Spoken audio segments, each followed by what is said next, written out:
Chiron. I was just talking, this by the way is Andy Wallace. How would you explain what your role is? Potentially one of the best jobs in the world. It certainly can be. Well, I take customers for a ride, show them how it all works, same with media, and give VIP rides.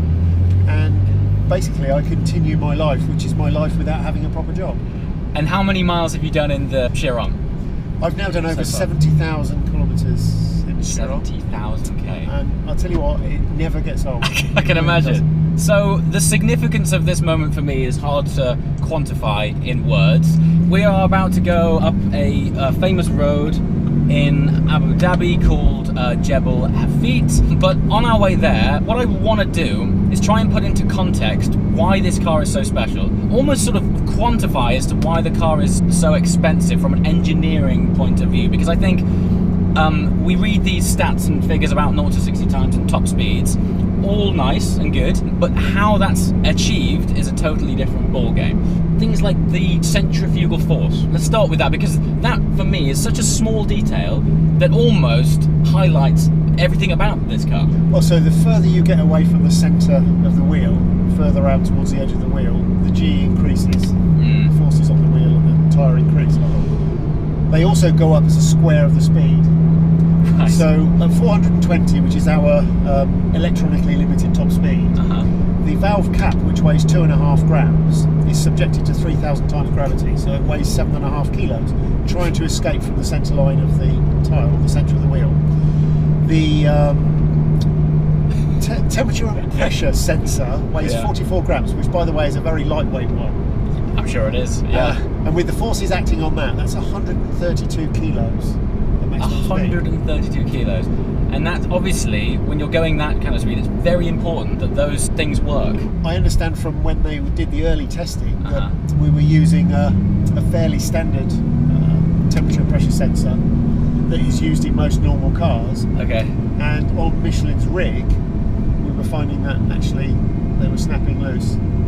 They were snapping loose. And coming out through the top of the tyre. So it's just little things like that, which everything about this car, it's breaking new ground in so many areas. Yeah.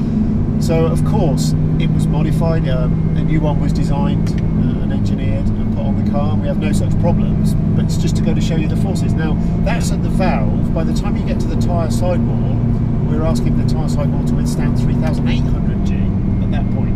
And this is at the limited 420. It's like, but you're saying these figures as if it's just like, 3,800. Like that's like unfathomable force. It's just ridiculous. It really is, yeah. Well, and this is why, of course, when you see a car going for the world land speed record, they use solid metal discs and not tyres, because for this reason.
We've just hit our first few corners. I know on paper this car isn't, by convention, light, but like freakishly it feels it. I mean, I assume you've got a very low centre of gravity in this because it feels flowing, no problem at all. Yeah. Good God, the torque that's available it feels light, man. It does, and I think what's more important than the actual number of kilograms, Yes. you can get fixated on that. Yes. It is, you're right, it's centre of gravity. Yeah. And actually the centre of gravity on the Chiron is considerably lower. So in developing the engine, which is 90% or more new, Yes. we've had to obviously make the bottom end of the engine quite a lot stronger. So that's added weight. So to get rid of the weight again, things like the inlet manifold is a totally composite piece now.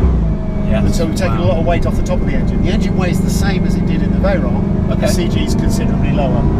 In terms of low down torque, I mean, I am feathering this throttle, and I feel like we're actually being drawn along the road by more of a magnetic pull, actually. It's got such effortless torque.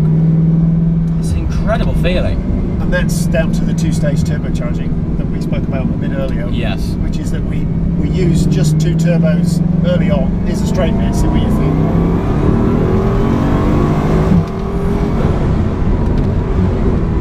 Right. It's astonishing, really. It's astonishing. Yeah, it's shouldn't be legal. What a piece of kit. But yeah, with the two-stage turbocharging, you actually force all the exhaust gases from the 16 cylinders through only 2 turbochargers in the low RPM range, and they spin up very quickly. And then you let the other 2 join the party later on. Wow. And the result is max torque from 2,000 to 6,000. The brakes are like, again, everything about this thing. I know it shouldn't be, but everything about it's surprising. It really is.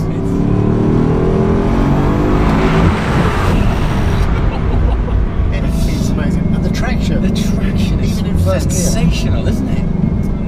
Engine, on the outset, you'd be forgiven for thinking that it's a version of the Veyron engine because it's still the 8-litre W60, but of course that's not the case at all. What measures have taken place to get this thing to do what it does? Earlier on, you were talking to me about the consumption of air and the amount of fuel it drinks. Talk me through that, because again, insane. Yeah, and those are only the extremes. So what if you found a piece of road, or you owned your own country and made your own piece of road, and you could actually hold the throttle down for 6 minutes and 49 seconds at full speed, right, you would actually drain the 100-litre tank. But that's like a headline figure, because in fact, in normal use, you can easily clear 500 kilometres on a tank. Okay. But that 6 minutes and 49 seconds, you've still travelled a distance of 56 kilometres because of the way you're covering the ground. So it's just, all these numbers are they're problems that are not having to be solved by anybody else, because they haven't got the performance. I mean, one car that I've driven recently, this isn't something to compare at all, but this is going back to engineering again.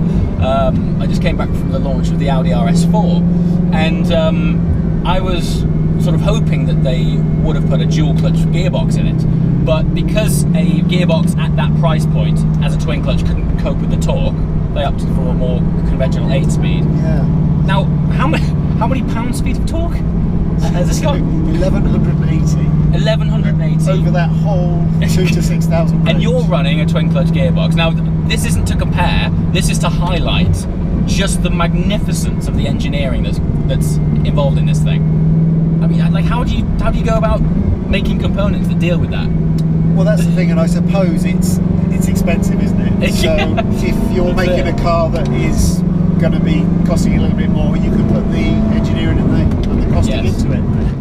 Well, we're going to debrief in the car. Well, look at this resplendent Bentley that we've had laid on for us to drive all the way back to Dubai. We got a chats link. We got some stuff to be talking about. Thank you very much, sir. It's our wonderful driver this evening. Wow, look at that for an interior. Debrief, dude. How was that, mate?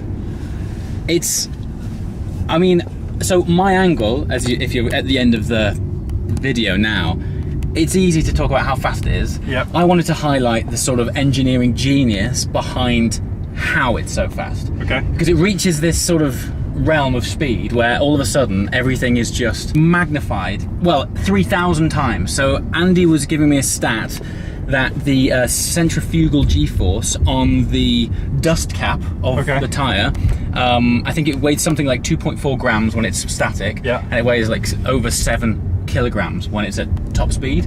So he was saying the forces of everything are just so magnified. Yeah, well, apparently it was 3,000 times. You know, that basically, at those sort of speeds, you can apply that formula to thousands of components on the car, which simply didn't exist. Like, they have to create and invent them. So the magnificent thing about it is, yes, it's like organ-bendingly fast. Yeah. But the thing that I think I'm the most impressed with is how luxurious and refined it is doing it. Like, there's cars which are as fast, but there's nothing. There's no. But carpets, they're just stripped out. It's just carbon, and that's it. It's just, that's it. And it's a very different experience. I can't think of anything that does what that thing does. Like, well, we're in Bentley now, and the Chiron is as luxurious, if not more. Yeah, absolutely. Which kind of says it all, really, doesn't it? It feels like you're in this, but it drives. It just like it drives like a proper supercar, but you kind of approach it like a. I actually call this thing a Hyper GT. Yeah, because it's so much luxury, easy. You could cruise in it easily. You know, it's got a fabulous sound system in it, like plush leather. They weren't in the game to save weight. It's big. It's big. It's like it's a big said car. Before, I'm tall, and I got in it, and there's plenty of room in it. The way it puts down traction, like flat in first, it just squats and goes. And that is deploying savage amounts of torque. 1500 brake horsepower. 1500 brake horsepower, and it just goes. And the rate at which it covers ground is quite scary. How was the braking compared to what you thought?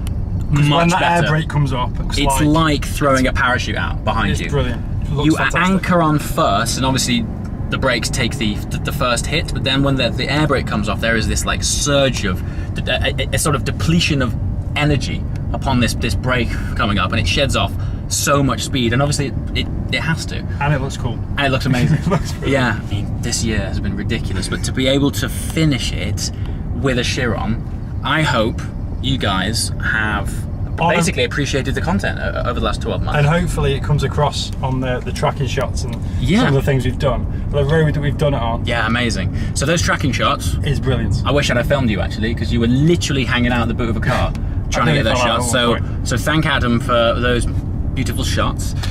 Comments below. This is a Christmas special, so Merry Christmas and Happy New Year. And yeah, I'd love to hear from you in the comments below. Hand clap symbols for a round of applause for Adam getting some great tracking shots. And yeah, who knows what 2018 will bring, but we have some stuff in the pipeline, and I have a feeling it's going to be quite epic. What a day. See you soon. Ciao.